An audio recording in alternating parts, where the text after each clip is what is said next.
the work of great men, and there is the work of little men. Therefore it is said, some labour with their minds, and some labour with their strength. Those who labour with their minds govern others. Those who labour with their strength are governed by others. Those who are governed by others support them.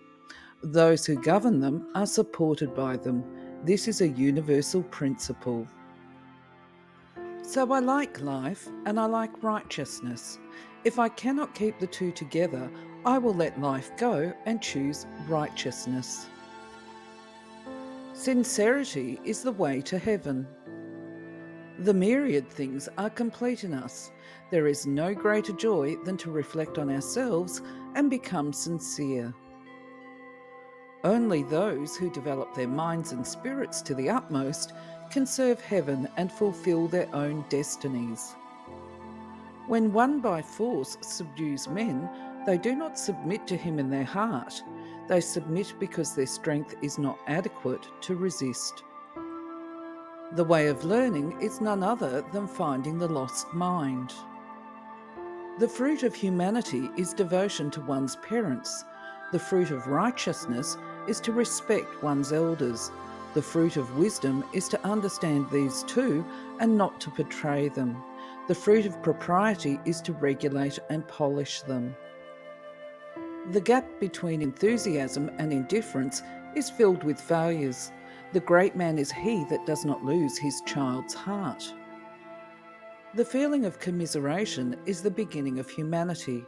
The feeling of shame and dislike is the beginning of righteousness. The feeling of deference and compliance is the beginning of propriety, and the feeling of right or wrong is the beginning of wisdom.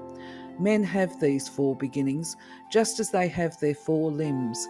Having these four beginnings, but saying that they cannot develop them, is to destroy themselves. It is true that water will flow indifferently to east and west, but will it flow equally well up and down? Human nature is disposed toward goodness, just as water tends to flow downwards. There is no water but flows downwards, and no man but shows his tendency to be good. Now, by striking water hard, you may splash it higher than your forehead, and by damming it, you may make it go uphill. But is that the nature of water? It is external force that causes it to do so. Likewise, if a man is made to do what is not good, his nature is being similarly forced.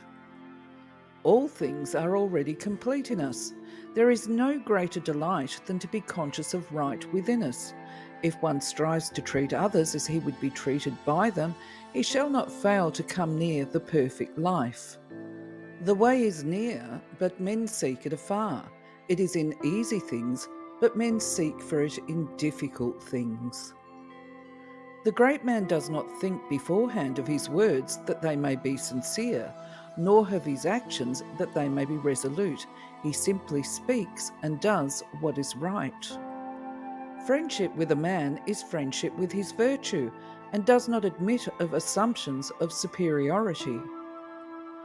The root of the kingdom is in the state. The root of the state is in the family.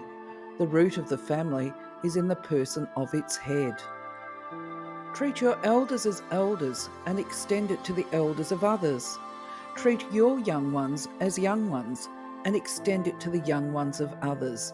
Then you can turn the whole world in the palm of your hand. It is not difficult to govern. All one has to do is not to offend the noble families. Let not a man do what his sense of right bids him not to do, nor desire what it forbids him to desire. This is sufficient. The skillful artist will not alter his measures for the sake of a stupid workman. Benevolence is one of the distinguishing characters of man. Human nature is disposed to do good. Incessant falls teach men to reform, and distress rouses their strength. Life springs from calamity, and death from ease. Virtue alone is not sufficient for the exercise of government.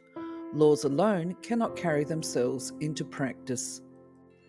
Heaven sees as the people see. Heaven hears as the people hear. Kindly words do not enter so deeply into men as a reputation for kindness. Is it only the mouth and belly which are injured by hunger and thirst? Men's minds are also injured by them.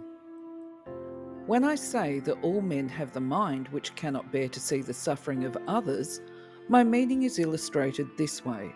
When two men suddenly see a child about to fall into a well, they all have a feeling of alarm and distress, not to gain friendship with the child's parents, not to seek the praise of their neighbours and friends. From such a case, we see that a man without the feeling of commiseration is not a man. The feeling of commiseration is the beginning of humanity. If you know that a thing is unrighteous, then use all dispatch in putting an end to it. Why wait till next year? Those who follow the part of themselves which is great are great men. Those who follow the part which is little are little men. The path of duty lies in what is near, and men seek for it in what is remote. The work of duty lies in what is easy, and men seek for it in what is difficult. Human nature is good, just as water seeks low ground. There is no man who is not good, just as there is no water that does not flow downward. All people have the common desire to be elevated in honour, but all people have something still more elevated in themselves without knowing it. The regular path of virtue is to be pursued without any bend, and from no view to emolument. The people turn in allegiance to humanity as surely as water flows downward or as a wild animal takes cover in the wilderness. The 5 kinds of grains are considered good plants, but if the grains are not ripe, they are worse than cockles. It is the same with regard to kindness, which must grow into maturity. He who outrages benevolence is called a ruffian. He who outrages righteousness is called a villain. I have heard of cutting off the villain Chow, but I have not heard of the putting of a ruler to death. Mankind fears an evil man, but heaven does not.